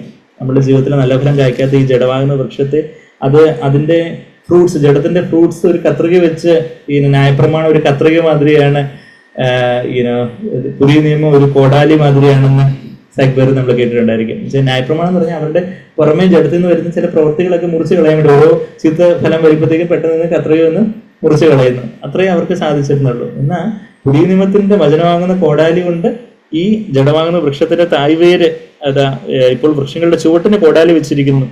നല്ല ഫലം കായ്ക്കാത്ത ഈ ജഡത്തിന്റെ വൃക്ഷം എല്ലാം വെട്ടി പരിശുദ്ധാത്മാവിന്റെ തീയിലിട്ട് കളയണം. ഓരോ ദിവസവും ഈ ജഡം പരിശുദ്ധാത്മാവിന്റെ തീയില് ചുട്ടെരിഞ്ഞ് അവിടെ പരിശുദ്ധാത്മാവ് നമ്മുടെ ആത്മാവിൽ നിന്ന് നിറഞ്ഞ് നല്ല വൃക്ഷം, യേശുവാകുന്ന ആ ഒരു ജീവന്റെ വൃക്ഷത്തിൽ നല്ല ഫലങ്ങൾ കായ്ക്കുവാൻ, ആത്മാവിന്റെ ഫലങ്ങൾ കായ്ക്കുവാനാണ് കർത്താവ് നമ്മളെ കുറിച്ച് ആഗ്രഹിക്കുന്ന ഒരു കാര്യം. അത് കഴിഞ്ഞിട്ട് നമ്മൾ താഴോട്ട് മത്തായി 7-ാം നമ്മൾ തിരിച്ചു വരുമ്പോൾ നല്ല ഫലം കായ്ക്കാത്ത വൃക്ഷമൊക്കെയും വെട്ടി തീയിലിടുന്നു. 20-ാമത്തെ വാക്യം, ആകയാൽ അവരുടെ ഫലത്താൽ, വീണ്ടും 16 പറഞ്ഞ കാര്യത്തിന് വീണ്ടും കർത്താവ് പറയുക. ഇന്ന് പലപ്പോഴും പല ശുശ്രൂഷ എന്ന് പറയുന്ന അവരുടെ മിനിസ്ട്രിയുടെ സ്റ്റാറ്റിസ്റ്റിക്സ് ഒക്കെ കൊണ്ടുപോകും. അവർ ഇത്ര വലിയ വലിയ പ്രവർത്തനങ്ങൾ ചെയ്യുന്നു, അവരുടെ ചർച്ച ഇങ്ങനെ വലിയ വലിയ കാര്യങ്ങൾ ചെയ്യുന്നു. നമ്മൾ ആരെയും കല്ലെറിയാനല്ല, മറിച്ച് അതിന്റെ ക്വാളിറ്റി, അതിന്റെ ഉദ്ദേശം, ഓഫ്കോഴ്സ് ആത്മാർത്ഥമായിട്ട് കർത്താവിനായിട്ട് ചെയ്യുന്ന ഒത്തിരി നല്ല പ്രവർത്തനങ്ങളും കാര്യങ്ങളൊക്കെ ഒത്തിരി ഇടങ്ങളിലുണ്ട്. എന്നാൽ പണത്തിനായിട്ട് ഇതൊരു ബിസിനസ് രീതിയിൽ ചെയ്യുന്ന അത് ഒത്തിരി ക്രിസ്തീയ എന്ന് പറയുന്ന കോളത്തിലുണ്ടെന്നുള്ള കാര്യം നമുക്കറിയാം. അപ്പം അങ്ങനെയൊക്കെയുള്ള ആ ഒരു മതഭക്തിയും യഥാർത്ഥത്തിലുള്ള ഒരു ആത്മീയതയും നമ്മൾ തിരിച്ചറിയുവാനും നമ്മൾ കണ്ണുകളെ കർത്താവ് തുറക്കേണ്ടതായിട്ടുണ്ട്. അത് കഴിഞ്ഞിട്ട് കർത്താവ് പറയുന്നത് 21-ാമത്തെ വാക്യത്തിൽ നമ്മൾ ആദ്യം വായിച്ചു, എന്നോട് കർത്താവ് പറയുന്ന ഏവനുമല്ല പിതാവിന്റെ ഇഷ്ടം ചെയ്യുന്നത്. അതായത് പിതാവിന്റെ ഇഷ്ടം ചെയ്യണമെങ്കിൽ എന്ത് ചെയ്യണം? സ്വന്തം ഇഷ്ടത്തെ മരണത്തിനായിട്ട് ഏൽപ്പിച്ചു കൊടുക്കണം. കർത്താവ് എന്റെ ഇഷ്ടം പോലെയല്ല, അവിടുത്തെ ഇഷ്ടം പോലെ ആവട്ടെ. ആദ്യമായിട്ട് നമ്മൾ അങ്ങനെ ആ സ്വന്തം ഇഷ്ടത്തെ, ഞാൻ ഇനി എനിക്ക് വേണ്ടിയല്ല അങ്ങനെയായിട്ട് ജീവിക്കാനായിട്ട് എന്നെ തന്നെ സമർപ്പിക്കുന്നു എന്ന് പറയുമ്പോഴേ നമ്മൾ വീണ്ടും ജന്മം പ്രാപിക്കുന്നു. അതാ ആദ്യമായിട്ട് നമ്മൾ സ്വർഗ്ഗരാജ്യത്തിൽ പ്രവേശിക്കുന്നതെന്ന്. വീണ്ടും ആ ക്രൂശിന്റെ വഴിയെ നമ്മൾ പോകുമ്പോഴാണ് ആത്മീയമായിട്ടുള്ള വളർച്ച. ആത്മീയമായിട്ടുള്ള വളർച്ച എന്ന് പറഞ്ഞാൽ അത് ആത്മാവില്, നമ്മുടെ ആത്മാവിന്റെ തലത്തില് ആത്മമനുഷ്യൻ, ആ പുതുമനുഷ്യന്റെ ആ ഒരു വളർച്ചയാണ്. അത് ഈ ക്രൂശിന്റെ വഴിയിലൂടെ മാത്രമേ സാധിക്കത്തുള്ളൂ. നമ്മൾ എത്ര നമുക്ക് വചനം അറിയാമെന്ന് പറഞ്ഞാലും, നമ്മൾ എത്ര വർഷങ്ങൾ നമ്മൾ ഏറ്റവും നല്ല ചർച്ചയിലിരുന്നെന്ന് പറഞ്ഞാലും, നമ്മൾ എന്തെല്ലാം വലിയ വലിയ കാര്യങ്ങൾ ചെയ്തെന്ന് പറഞ്ഞാലും, എന്തെല്ലാം വലിയ വലിയ മെസ്സേജസ് കേട്ടെന്ന് പറഞ്ഞാലും ഒക്കെ നമ്മളുടെ അനുദിന ജീവിതത്തിന്റെ പ്രായോഗിക തലത്തിലേക്ക് വരുമ്പം അവിടെ നമ്മുടെ ഭാര്യയോടുള്ള ബന്ധത്തില്, ഭർത്താവിനോടുള്ള ബന്ധത്തില്, മക്കളോടുള്ള ബന്ധത്തില്, പണവിഷയത്തില്, എല്ലാ കാര്യങ്ങളിലുള്ള ആ ഒരു നമ്മളുടെ സ്വഭാവം, നമ്മളുടെ സത്യസന്ധത, നമ്മളുടെ ദൈവമുമ്പാകെയുള്ള ഒരു നല്ല മനസ്സാക്ഷി, മനുഷ്യരുടെ മുമ്പാകെയുള്ള ഒരു നല്ല മനസ്സാക്ഷി, അതിനായിട്ട് ദൈവത്തിന് വചനം അനുസരിക്കാനായിട്ട് നമ്മളുടെ സ്വന്തം ഇഷ്ടത്തെ നമ്മൾ മരണത്തിന് ഏൽപ്പിച്ചു കൊടുക്കുകയും കർത്താവിൻ്റെ ഇഷ്ടത്തിനായിട്ട് നമ്മളതിനെ ഏൽപ്പിച്ചു കൊടുക്കുകയൊക്കെ ചെയ്യുന്ന ആ ഒരു സമർപ്പണം, അവിടെ യഥാർത്ഥത്തിൽ നമ്മൾ ആത്മീയമായിട്ട് ഉരുവാകുന്നത്. അല്ലെങ്കിൽ നമ്മൾ ബാക്കി മാർത്ത ഒത്തിരി കാര്യങ്ങൾ ചെയ്തു. എന്നാൽ മറിയ എന്ത് ചെയ്തു? കർത്താവിൻ്റെ കാൽപാദത്തിലോട്ട് ചേർന്നിരുന്ന കർത്താവിന് പറയാനുള്ളത് കേട്ട് കർത്താവ് പറഞ്ഞത് കർത്താവ് ഇപ്പം പറയോ, മറിയ നീ ചെന്ന് മാർത്തയെ ഇപ്പം ചെന്ന് സഹായിച്ചാട്ടെന്ന് പറഞ്ഞായിരുന്നെങ്കിൽ തീർച്ചയായിട്ടും മറിയം ചെന്ന് മാർത്തയെ സഹായിച്ചു. കർത്താവ് പറയുന്നത് കേൾക്കാനായിട്ടിരിക്കുന്ന ഒരു അവസ്ഥ. മറിച്ച് നമുക്ക് നമ്മളുടെ സ്വയത്തിൽ നിന്ന് പല കാര്യങ്ങൾ ഒത്തിരി കാര്യങ്ങൾ ചെയ്യുന്നു. അത് മനുഷ്യനിൽ നിന്ന്, അതായത് ഈ മനുഷ്യനിൽ നിന്ന് മനുഷ്യനിലൂടെ മനുഷ്യനിലേക്ക്, അതാണ് മതഭക്തി. അതിന്റെ തുടക്കക്കാരൻ ആരാന്ന് ചോദിച്ചാൽ കയ്യിനെ കുറിച്ച് നമ്മൾ ഉൽപ്പത്തി 4-ാം അധ്യായത്തിൽ കയ്യിനൊരു നിരീശ്വരവാദിയായിരുന്നു. അപ്പൊ കയ്യിന് ഭയങ്കര യഥാർത്ഥത്തിൽ സത്യദൈവമായ യഹോവയിൽ വിശ്വസിച്ച ആളായിരുന്നു കയ്യിനും ഹാബേലിനെ കുറിച്ച് നമ്മൾ ആദാമിന് 2 മക്കൾ. അപ്പൊ കയ്യിന് ദൈവത്തിന് യാഗം അർപ്പിക്കണം എന്നുള്ള ബോധ്യമൊക്കെ ഉണ്ടായിരുന്നു. അതുകൊണ്ട് അവന് യാഗം അർപ്പിക്കാനൊക്കെ ആയിട്ട് വന്നത്. പക്ഷെ അവന്റെ ഹൃദയം മോശമായിരുന്നു. അവന്റെ സഹോദരനോടുള്ള വലിയ കുശുമ്പും അസൂയയൊക്കെ ആയിരുന്നു അവന്റെ ഹൃദയത്തിൽ, ദുഷ്ടതയൊക്കെ ആയിരുന്നു അവന്റെ ഹൃദയത്തിൽ എന്ന് പറഞ്ഞത്. അപ്പം കയ്യിലൂടെ തുടങ്ങുന്ന ഒരു കാര്യമാണ് ഈ ബാബിലോൺ, അല്ലെങ്കിൽ ഈ ഒരു മതഭക്തി, റിലീജിയോസിറ്റി. അത് കയ്യിനെ ഒക്കെ നമ്മളത് വായിക്കുന്നു. പിന്നെ കുറച്ചുകൂടെ കഴിയുമ്പോഴത്തേക്കും കയ്യിനും ഹാബേലും ഒരു ആത്മീയനായ മനുഷ്യൻ, കയ്യിനൊരു മതഭക്തനായ മനുഷ്യൻ. കുറച്ചുകൂടെ കഴിയുമ്പോഴത്തേക്കും പിന്നെ ഇസ്രായേൽ മക്കളെ, നമ്മൾ മതഭക്തരായിട്ടുള്ള ഇസ്രായേൽ മക്കളെ കാണുന്നുണ്ട്. എന്നാൽ മോശയും യോശുവയും കാലേബും ഒക്കെ ആത്മീയരായിട്ടുള്ള അവരുടെ ഉദാഹരണങ്ങളായിട്ട് നമ്മളവിടെ കാണുന്നുണ്ട്. പിന്നെ കുറച്ചുകൂടെ കഴിയുമ്പോഴത്തേക്കും ശൗല് ആദ്യം നല്ല തുടക്കമായിരുന്നു. എന്നാൽ ശൗൽ രാജാവ് ഒരു മതഭക്തനായിരുന്നു. ദാവീദ് ദൈവത്തിന് ഹൃദയപ്രകാരമുള്ള മനുഷ്യരായിരുന്നു. ഞാൻ നമ്മൾ വചനത്തിൽ നോക്കുമ്പോൾ വചനത്തിൽ നിന്ന് ഒരു സൈക്കിളർ പറയുന്ന പോലെ ആ ഒരു ഉൽപ്പത്തി മുതൽ വെളിപ്പാട് വരെ ഒരു ത്രെഡ്, രണ്ട് വഴിത്താരകളെ നമ്മൾ കാണുന്നുണ്ട്. ഒന്ന് ഒരു മതഭക്തിയുടെ വഴിത്താര, ഒന്ന് ആത്മീയതയുടെ വഴിത്താര, ഒന്ന് ബാബിലോണിന്റെ വഴിത്താര, ഒന്ന് പുത്തൻ യെരൂശലേമിന്റെ വഴിത്താര. ആ കാര്യങ്ങൾ നമ്മൾ കാണുന്നത് ശൗല്, ദാവീദ്. പിന്നെ കുറച്ചുകൂടെ കഴിയുമ്പോൾ ഇസ്രായേൽ മക്കളൊക്കെ ഒരു കൂട്ടം, പിന്നെ ദൈവം ഉയർപ്പിച്ച ചില പ്രവാചകന്മാർ, ഏലിയാവും എലീശയൊക്കെ പോലുള്ള പ്രവാചകന്മാർ. പിന്നെ കുറച്ചുകൂടെ യേശുവിന്റെ സമയം വരുമ്പോഴത്തേക്കും പരീശന്മാരെല്ലാം മതഭക്തി കയ്യിന്റെ അതേ വഴിത്താരയിൽ വരുന്നു. യേശുവിന്റെ ശിഷ്യന്മാരും അപ്പോസ്തലന്മാരും ഒക്കെ ആ ഒരു ആത്മീയതയുടെ വഴിത്താരയിൽ വരുന്നു. നമ്മൾ ഇന്ന് ഏത് വഴിത്താരയിലായിരിക്കും? നമ്മൾ ആ ഒരു ഇടുക്കമുള്ള വഴി, ഇടുക്കവും ഞെരുക്കവുമുള്ള വഴി എന്ന് പറഞ്ഞാൽ ക്രൂസിന്റെ വഴി. അതായത് നമ്മുടെ ആ സ്വന്തം ജീവനെ അനുദിനവും യാഗം അർപ്പിച്ച് കർത്താവേ എന്റെ ഇഷ്ടം പോലെ അവിടുത്തെ ഇഷ്ടം പോലെ എന്ന് പറഞ്ഞ് നമ്മൾ അങ്ങനെ, അതോ നമ്മൾ പുറമേയുള്ള പ്രവർത്തനങ്ങൾ, ആ പുറമേയുള്ള പ്രവർത്തനങ്ങളെ കുറിച്ച് തൊട്ട് താഴെയും വായിക്കുന്നു. 21 ഇപ്പൊ നമ്മൾ വായിച്ചു. മത്തായി 7:21, 22-ാമത്തെ വാക്യത്തിൽ മതഭക്തരാ പറയുന്നത് എന്താ? കർത്താവേ നിന്റെ നാമത്തിൽ. അവർ വീണ്ടും കർത്താവേ എന്ന് നിലവിളിക്കുക. കർത്താവിന് ഒരിക്കലല്ല, കർത്താവേ നിന്റെ നാമത്തിൽ ഞങ്ങൾ അത് ചെയ്തു, ഇത് ചെയ്തു, മറ്റേ ചെയ്തു, മറിച്ച് ചെയ്തു. അതാ പ്രവചിച്ചു, അതായത് യുവജനം പറഞ്ഞു, ഭൂതങ്ങളെ പുറത്താക്കി, വലിയ വീരപ്രവൃത്തികൾ, മിറക്കിൾസ്, അതായത് വലിയ അത്ഭുതങ്ങളൊക്കെ ചെയ്തു. അങ്ങനെ പലരും പറയും. അന്നാളിൽ എന്നോട് പറയും, ഞാൻ പറയും ഒരു നാൾ ഞാൻ നിങ്ങളെ അറിഞ്ഞിട്ടില്ല. നിങ്ങൾക്ക് എന്നെ അറിയുന്ന ഒരു മോസ്കോ, ഒരു ഭാര്യാഭർത്തൃ ബന്ധം, ഭർത്താവ് ഭാര്യ അറിയുന്നത് പോലെയുള്ള ഒരു ആത്മാവിലെ ആത്മമണവാള കർത്താവിനെ അറിയുന്ന ഒരു ബന്ധം നിങ്ങൾക്ക് ഒരിക്കലും ഉണ്ടായിട്ടില്ല. അധർമ്മം പ്രവർത്തിക്കുന്നവരെ എന്നെ വിട്ടു പോകുവിൻ എന്ന് തീർത്ത് പറയും. ബുദ്ധിയുള്ള കന്യകമാരുടെ ഉണ്മയിലും ആ 5 ഘോഷരായ കന്യകമാർക്ക് അവർക്ക് എന്തുണ്ടായിരുന്നു? മതഭക്തി ഉണ്ടായിരുന്നു. എന്ന് ബുദ്ധിയുള്ള കന്യകമാരെ ആത്മീയരായിട്ടുണ്ടായിരുന്നു. മറ്റവരും കന്യകമാരായിരുന്നു, അവർക്കും വിളക്കും എല്ലാം ഉണ്ടായിരുന്ന ഒരു സമയം വരെ. എന്നാൽ അവര് മതഭക്തിയിൽ അങ്ങ് ബാക്കിയുള്ള പുറമേയുള്ള ടെസ്റ്റിമണി നന്നായിട്ടുണ്ട്. അതുകൊണ്ട് അതിൽ തന്നെ അവരങ്ങ് സന്തോഷിച്ചു പോയി. എന്നാൽ അകമേ ഇടിച്ചെടുത്ത തെളിവുള്ള ഉരുവെണ്ണ ശേഖരിക്കുവാന് ബുദ്ധിയുള്ള കന്യകമാർക്ക് സാധിച്ചു. നമ്മളെ ഇടിച്ചെടുത്ത തെളിവുള്ള ഉരുവെണ്ണ വേണം ആലയത്തിൽ ഉപയോഗിക്കാനെന്ന് പുറപ്പാട് 27-ാം അധ്യായത്തിന്റെ 20-ാമത്തെ വാക്യത്തിൽ നമ്മൾ പലപ്പോഴും ആ വാക്യം കണ്ടിട്ടുണ്ട്. 27:20 പുറപ്പാട് 27:20 നമ്മൾ കാണുന്ന ആലയത്തിൽ ഇടിച്ചെടുത്ത തെളിവുള്ള 27:20 clear oil of beaten olives. നമ്മുടെ ജീവിതത്തിൽ ഇടിക്കാനായിട്ട് ദൈവം പല സാഹചര്യങ്ങളും വ്യക്തികളെയൊക്കെ ഒരുക്കും. പല നമുക്ക് ഇഷ്ടമില്ലാത്ത രീതിയിലുള്ള ചില സംഭവങ്ങളോ ചില വ്യക്തികളുടെ പെരുമാറ്റങ്ങളൊക്കെ ഉണ്ടാകുമ്പോൾ അവിടെ അത് എൻ്റെ ഇഷ്ടം പോലെ അവിടുത്തെ ഇഷ്ടം പോലെ എനിക്ക് പെരുമാറണം. അങ്ങനെ ആ ഇടിയൊക്കെ കൊള്ളുമ്പോൾ, നമ്മുടെ ജഡത്തിലെ ഒരു ഇടിയും മുറുക്കും ഒക്കെ കൊള്ളുമ്പോൾ പരിശുദ്ധാത്മാവിന്റെ തെളിവുള്ള ഉലുവെണ്ണ നമ്മുടെ ആത്മാവിൽ ഒന്ന് നിറയുകയും അങ്ങനെ ബുദ്ധിയുള്ള കന്യകമാരെ പോലെ ആ ഒരു നമ്മളുടെ എണ്ണപാത്രങ്ങള് കർത്താവിനോടുള്ള സ്നേഹത്താൽ, ആ സ്നേഹമാകുന്ന എണ്ണയാൽ പരിശുദ്ധാത്മാവിന്റെ ജീവനാൽ നിറയപ്പെടുവാനും അത് ബാക്കിയുള്ളവർക്ക് ഹിഡനായിരിക്കും. നമ്മളുടെ അകമയുള്ളൊരു ജീവിതം, അത് ആ എണ്ണ വിളക്ക് കത്തുന്നത് മാത്രമേ കാണത്തുള്ളൂ. വിളക്കിൽ എണ്ണ പുറമേ ഉള്ളവർ കാണുന്നില്ല. എന്നാൽ അതാണ് മുമ്പാകുള്ള ഒരു ഹിഡനായിട്ടുള്ളൊരു ലൈഫ്. അതുപോലെ തന്നെ പിന്നെ ഈ 2 വഴികളുടെ കാര്യം പറഞ്ഞിട്ട് 2 വൃക്ഷങ്ങളുടെ കാര്യം പറയുന്നത് ഇപ്പം നമ്മൾ വായിച്ചു. പിന്നെ കുറച്ചുകൂടി കഴിയുമ്പോഴത്തേക്കും മത്തായി 7 തുടർന്നുള്ള 24 മുതലുള്ള വാക്യങ്ങളിൽ കർത്താവ് എന്താ പറയുന്നത്? 2 കെട്ടിടങ്ങളുടെ കാര്യം പറയുന്നുണ്ട്. അവിടെയും ആഴത്തിലുള്ള അടിസ്ഥാനം. അത് ആഴത്തിലുള്ള അടിസ്ഥാനം എന്ന് പറഞ്ഞാൽ ആ സ്വഹിതമാകുന്ന പാറ, ജഡമാകുന്ന പാറയും ചീന്തി ക്രിസ്തുവാകുന്ന പാറയിൽ അടിസ്ഥാനമിട്ട് പണിയുന്നവരാണ് എന്നേക്ക് നിലനിൽക്കുന്ന ഭവനം പണിയുന്നത്. മറിച്ച് പുറമെ ദേഹിയുടെയും ദേഹത്തിന്റെയും തരത്തിലുള്ള ഉപരിപ്ലവമായ ചില കാര്യങ്ങളാണെങ്കിൽ അത് കാറ്റും കോളുമൊക്കെ വരുമ്പോഴത്തേക്കും മറിഞ്ഞിടിച്ച് താഴെ വീഴും ആ ഭവനമൊക്കെ. അത് ബാബിലോണും യെരുശലേമും പോലാണ്. അതുപോലെയാണ് നമ്മളുടെ സഭകളാവട്ടെ, നമ്മുടെ കുടുംബജീവിതമാവട്ടെ, വ്യക്തിപരമായ ജീവിതമാവട്ടെ, അതിനോടെല്ലാം അതിൻ്റെ ദൃഷ്ടാന്തങ്ങളായിട്ട് നമ്മളത് കാണേണ്ട കാര്യം. നമ്മൾ സ്വഹിതമാകുന്ന പാറ പിളർന്ന് പാറമേൽ അടിസ്ഥാനം ഇടണം. പാറ സ്വഹിതമാകുന്ന, നമ്മുടെ സ്വന്തം ഇഷ്ടമാകുന്ന, ജഡമാകുന്ന, തിരശ്ശേരിയാകുന്ന പാറയിൽ ചീന്തി യേശുവാകുന്ന പാറയിലെ അടിസ്ഥാനം വിട്ട് പണിതാലേ അത് എന്നേക്ക് നിലനിൽക്കുന്നതായിട്ടുള്ളൂ എന്നുള്ള കാര്യം നമ്മൾ കാണുന്നുണ്ട്. അപ്പം ഈ കാര്യങ്ങളെല്ലാം നമ്മൾ ചില കാര്യങ്ങളൊക്കെ നമ്മൾ പറയുന്നില്ല.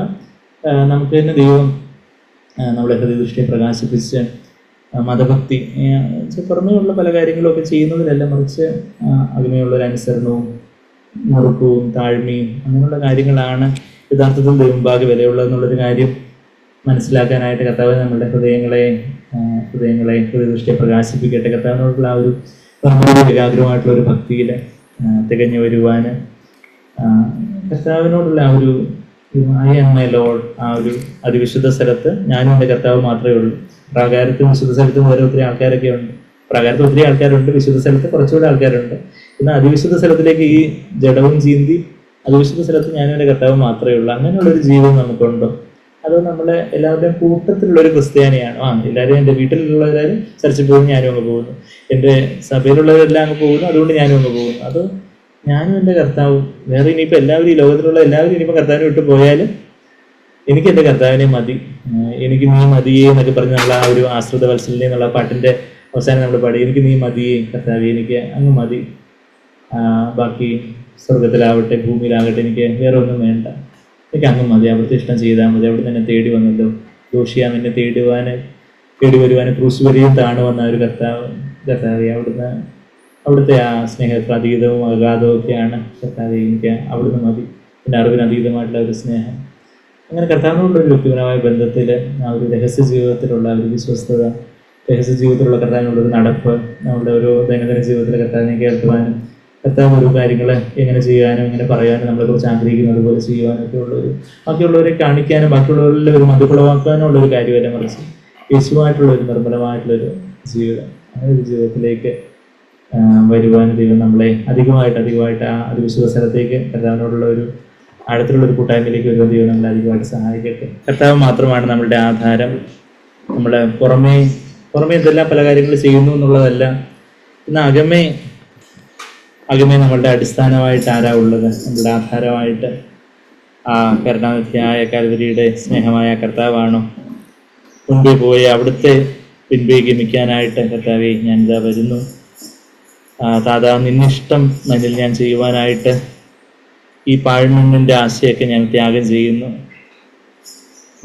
ഏലീമിൻ പാറയിൻ വെള്ളം. ഈ മാറായുടെ വെള്ളമെന്ന് എനിക്ക് പരിചയമുണ്ടായിരുന്നു. ഏലീമിൻ്റെ വെള്ളം ഞാനിങ്ങനെ സെർച്ച് ചെയ്യുമായിരുന്നു. എന്നിട്ട് പിന്നെ അത് കണ്ടെത്തി. പുറപ്പാട് 15:27 വാക്യത്തിൽ ആ ഏലീമിലെ വെള്ളം, മാറായിലെ വെള്ളത്തിന് ശേഷം അവർ ഏലീമിലേക്ക് വരുമ്പോൾ 12 നീരുറവുകൾ പിന്നെ 70 യുദ്ധപ്പനകളൊക്കെ ലഭിച്ചതായിട്ട് അവിടെ കാണുന്നുണ്ട്. അപ്പം മാറായിലെ വെള്ളം, ഏലീമിൻ്റെ വെള്ളമൊക്കെ മാറാത്തവനായിട്ട് തരുന്ന മാധുര്യമന്ന അവിടുത്തെ കർത്താവാണ് എൻ്റെ രാപ്പകൽ ധ്യാനം. യോർദാൻ്റെ തീരം എൻ്റെ ആശ്വാസം. അത് നമ്മൾ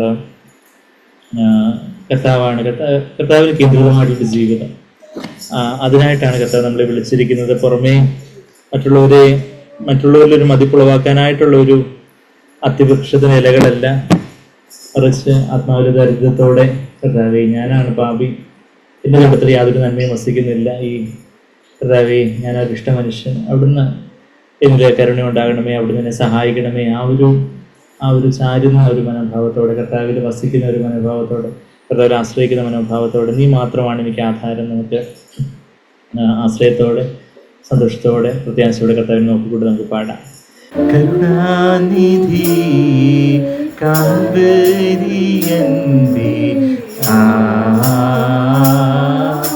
നീ മാത്രമാണ് എനിക്കാധാരം,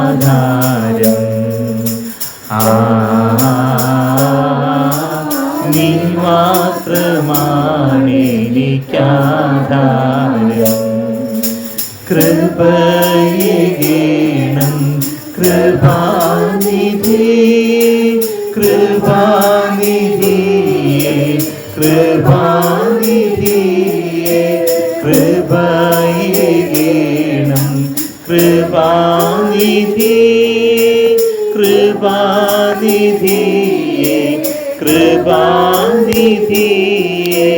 മുൻപേ പോയമിൻ പിൻവേഗമേപ്പാൻ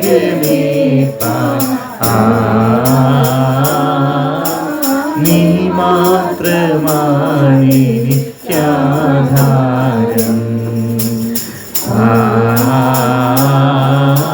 നീ മാത്രമാണ് എനിക്കാധാരം. കരുണാനിധി മണ്ണിൽ ഞാൻ ചെയ്യുവാൻ, നിന്നിൽ വസിപ്പാൻ, ഉന്നതം ചേരാൻ താതാ നിന്നിഷ്ടം. മണ്ണിൽ ഞാൻ ചെയ്യുവാൻ, നിന്നിൽ വസിപ്പാൻ, ഉന്നതം ചേരാൻ ത്യാഗം ചെയ്യും നീ പാഴ്മണ്ണിനാശ ഓടുന്നു നാടിനെ പ്രാപിപ്പാൻ, ഓടുന്നു നാടിനെ പ്രാപിപ്പാൻ. ിൻ പാറയിൻ വെള്ളം മാറാത്തുനീരും മാധുര്യമന്ന മാറായിൻ പാറയിൻ വെള്ളം മാറാത്തുനീരും മാധുര്യമന്ന പാറയം യാഹിൻ രാപകൽ ധ്യാനം യോർദാന്റെ തീരമേ ആശ്വാസം, യോർദാന്റെ തീരമേ ആശ്വാസം. ഇന്നിൻ സിയോനെ ചെന്നു കാണും, അന്നിൻ കണ്ണീരും മാറും കനാനിൽ. എന്നിൻ സിയോനെ ചെന്നു കാണും, അന്നിൻ കണ്ണീരും മാറും കനാനിൽ. ഭക്തശ്രവിക്കും കർത്തകാഹളം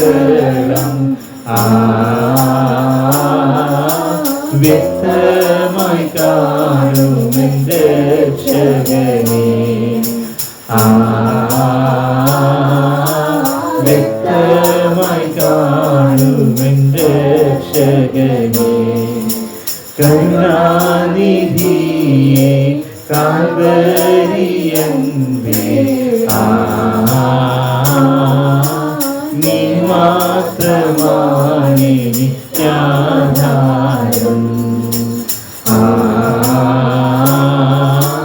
നീ മാത്രമാണ് എനിക്കാധാരം.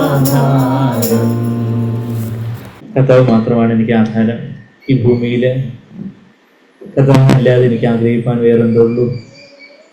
സ്വർഗത്തിൽ ചെല്ലുമ്പോഴും അവിടെ നിന്നല്ലാതെ എനിക്ക് വേറെ ആരുമില്ല. നാസാറ് പാടിയതുപോലെ ആ ഒരു ആത്മീയതയുടെ അന്തസ്ഥയിലേക്ക് വരുവാൻ മതഭക്തിയുടെ പുറന്തോടുകളൊക്കെ ഭേദിച്ചുകൊണ്ട് മതഭക്തിയുടെ ഉറവിടമായിട്ടുള്ള ആ ജഡത്തെയെല്ലാം വചനമാകുന്ന വാളിന് ചീന്തുവാനായിട്ട് ദിവസവും ഏൽപ്പിച്ചു കൊടുത്ത് ആ ഇടുങ്ങിയ പാതയിലൂടെ വരുവാനായിട്ട് ആ ജീവനും കൂടുതലും ജീവനുമായിട്ടുള്ള ആ വഴിയിലൂടെ നടക്കുവാനായിട്ട്, അങ്ങനെ സമർത്ഥമായ